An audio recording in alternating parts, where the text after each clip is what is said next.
dangerous is the wildlife in Montana? Will my kids be safe? Can we go out and play in the yard? If you've ever asked yourself these questions, you have come to the right place. In this video, I'm going to quickly go through some of the most common wildlife sightings in Montana, some tips and tricks to keep you and your family safe, and then at the end, I'll even just share a few cautionary tales. I am Janet with Radiant Realty, your Montana realtor. Thank you so much for joining me today. If you are new to the channel, hit that subscribe button and stay a while, and don't be shy. I love reading your comments and answering any questions you have. Also, if you are looking to buy or sell a property or home here in Montana, definitely reach out. I would love to hear more about your needs. All right, let's get into it. Okay, so quick story time. About 9 years ago when we started researching moving to Montana, there was some information on the internet, but it was still kind of limited. And one of my biggest worries as a mom of elementary school age girls was, am I going to be putting them in harm's way? I've never really lived near bears before. I don't know what to expect or what type of danger that's putting them in. And then on our cross-country move, we actually stayed at a bed and breakfast in Red Lodge, Montana. And that host, we were talking about doing the Beartooth Highway the next day, which is a gorgeous highway, Yellowstone National Park. If you haven't done it, you definitely should. But he was saying on there that there are chipmunks and people feed the chipmunks. And I said, oh, how fun, girls, you want to feed the chipmunks? And he was like, no, don't feed the chipmunks. Like, it's very dangerous. They could have diseases and bite you and this sort of thing. And then he said, you have a lot to learn about staying safe in Montana. So let's discuss what types of wildlife are in Montana. I think everybody knows that we have black bears and grizzly bears. In addition to that, we have wolves and coyotes, mountain lions, elk, moose, deer, bighorn sheep, mountain goats, and there are snakes. Now, I know that snakes aren't typically classified as wildlife, but they can be dangerous to kids, especially if you're out hiking, and adults. So I wanted to mention that here. The great news is that of the 10 species of snakes we have in Montana, there is only one poisonous one, the western rattlesnake, and extra bonus, the western rattlesnake is not located in northwest Montana, which is where I am, which is also where Glacier National Park is. So if you are in that area and you come across a snake, you really don't need to be worried about any danger at all. And I don't remember in that list if I mentioned moose, bison, and buffalo, but they are here as well. Okay, so let's start out with bears. Obviously, black bears and grizzly bears, those are the ones you think of most when moving to Montana or thinking about visiting Montana. So how dangerous are they? What are some safety tips and precautions? How often do we see them? If you buy a home here and you're in a neighborhood, you aren't really going to have to worry about seeing bears, although remember, cautionary tales at the end, we have had sightings in neighborhoods and some other local places around town. If you are in a neighborhood, usually somebody sounds the alarm and they'll actually send somebody out to trap the bear and release it in a more rural area. Now, if you're moving here into a rural area, you better be prepared to see some bears a little bit more often. So how far should you stay from a bear? The internet says 100 yards, 300 feet. If you don't know what that looks like, it's about the size of a football field. If you don't know what that is, 6 semi-trailer trucks lined up. So it's a good distance that you want to keep from a bear. So what if you're hiking and you come around a corner and there's a bear? What do? And you're not that 300 feet. Well, the internet says that you need to talk quietly, slowly back away. Don't make direct eye contact with the bear, but really, hopefully you're not in this situation. Some good habits for you and your kids when you're out and about. Kids just naturally are great at this. They make noise. I remember when we would go on hikes with my oldest daughter, and we just called her like a little radio because she was just always jabber, jabber, jabber, jabber. She kept the bears away. We hardly ever saw any even out in the wild. I kind of wanted to see some, not close up, but children are great at that. So definitely be making noise, talking, especially if the wind is coming in a certain direction, or you're by a stream, or you're coming around a corner that might be blind. Definitely, give a clap. Hey bear, yell out, do something, just in case there is something hiding around that corner. And you don't want to, what you don't want to do is startle bears. They don't want anything to do with you. The other thing that you don't want to do is feed the bears. A fed bear is a dead bear. That's what we say here, because they start getting aggressive and entitled and coming back for more and getting more and more aggressive. So please don't feed the bears. So when we're talking about home ownership, we're even talking about don't leave your trash out the night before trash comes or something. Don't do that.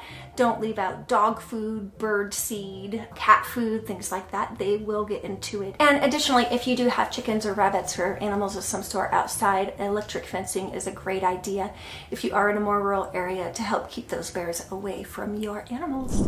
Okay, so let's move on to mountain lions. Mountain lions actually creep me out a little bit more than bears, just because they are so stealthy and they're great at stalking, and I really don't like that idea.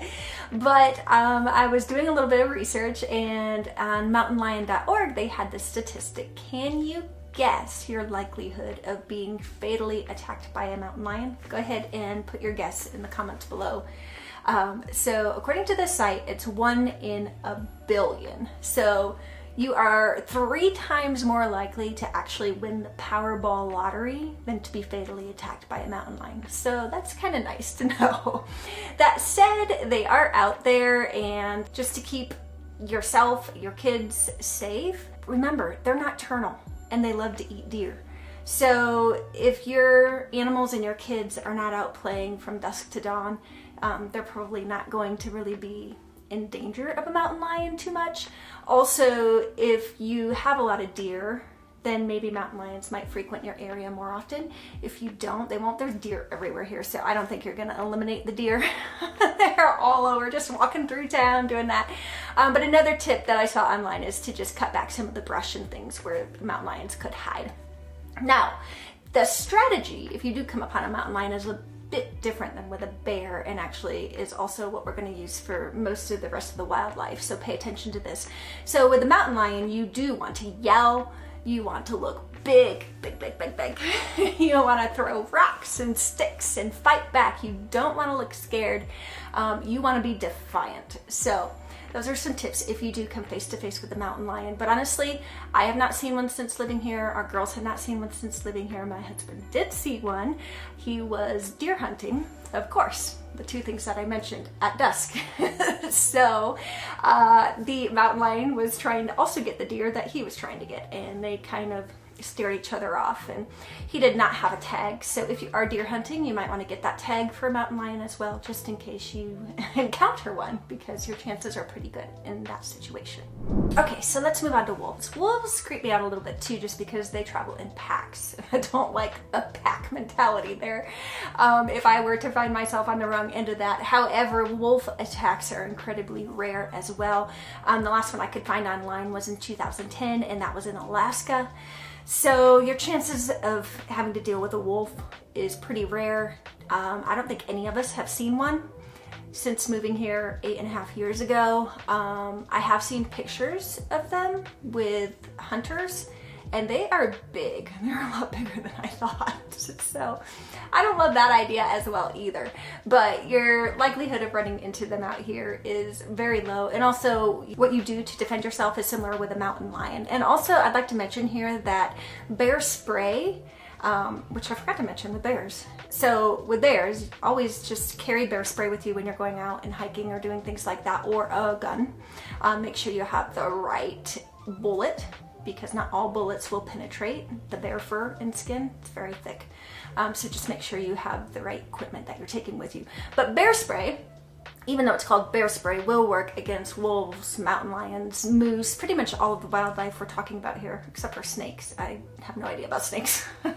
I think snakes, that's just different. Either you're bit or you're not, and yeah, that's how that goes. So, all right, let's move on. So we do have coyotes here as well.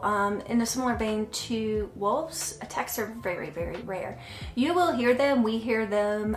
We heard them at our first house that we bought, not our second. We hear them at this current house at night. It's kind of cool to hear them. A little bit creepy because they howl and, you know, they kind of do the whole pack thing, which makes you think, oh, great, they just killed something. They're celebrating. That's not always why they do that, but it's kind of cool as long as they're not right on your back door. That said, they will attack dogs, smaller dogs, some larger dogs. So just keep an eye on your pets as well, but you shouldn't really need to worry too much about them. Again, if you're out hiking and you have bear spray or a rifle, you're going to be fine in any of these situations as long as you know how to use it. Okay, another thing that I didn't know before moving here, I've seen pictures of moose, but I'd never really encountered one, and they can be really, really dangerous.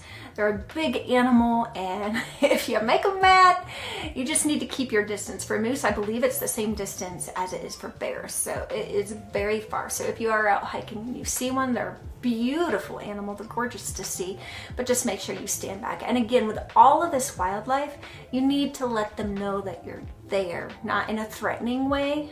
Well, some of them in a threatening way, the mountain lions, the wolves, the coyotes. With the bears or the moose or the other things, just kind of back off the path, let them pass, keep your distance, don't get up close on them. Bison, also, they can move fast. So a lot of these animals, they're big, they look like they're slow. They are so fast. They're going to outrun you any day, anytime. So keep your distance, let them know you're there, back away slowly. If you do live here, make sure that you're keeping food out of reach of them, pet food out of reach of them. If you do have pets, put an electric fence around your chicken coop or your rabbits or whatever you have out there. Make sure your kids know to make noise when they're out playing and just kind of are bear aware, but really don't live in fear.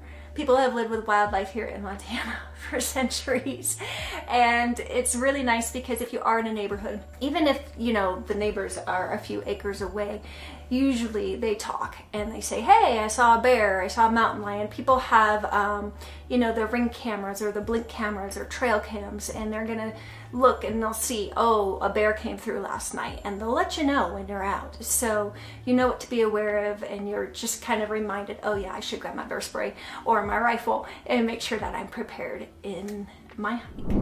Okay, so let's just move on to some cautionary tales and some fun stories.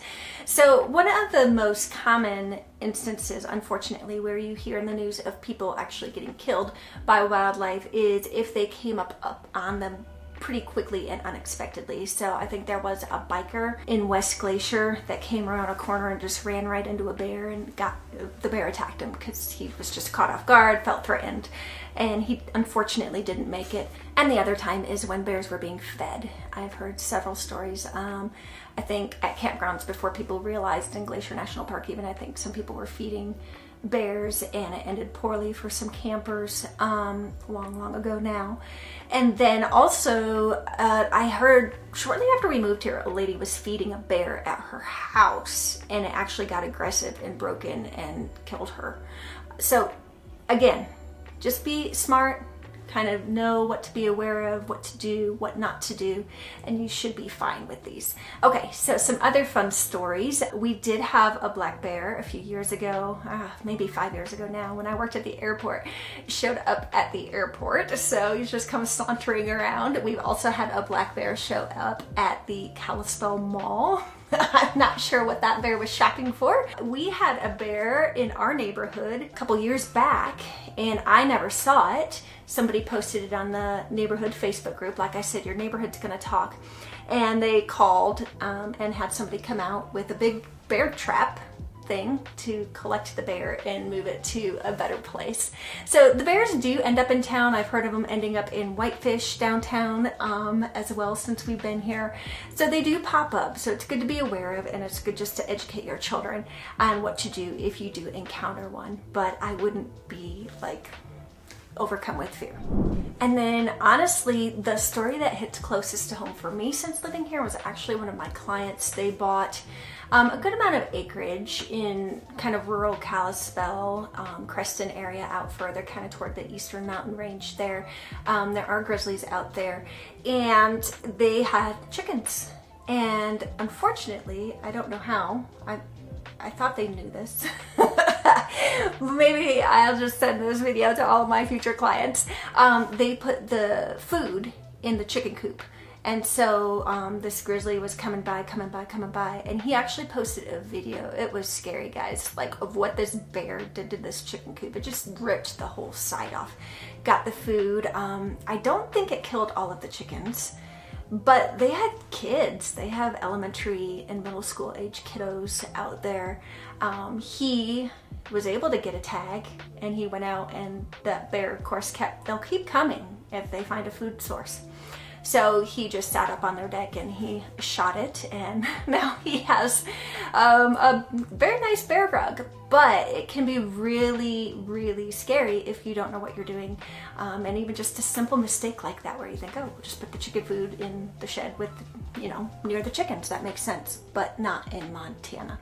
So those are my stories. If you have stories, leave them below for other people. If you have questions, leave those below. Again, you guys, I don't want you to live in fear or be really scared. You just educate yourself, educate your kids and your family. Be smart. Don't leave food sources lying around. Maybe keep pets and little ones in from dusk to dawn. And just carry bear spray or a rifle or something when you're out in those more rural areas hiking. And enjoy the wildlife sightings. It's beautiful to see the animals. They're gorgeous creatures. So I guess that's all I have for today. Have an amazing week. Hit that notification bell so you get notified when new videos drop, and I will see you next time.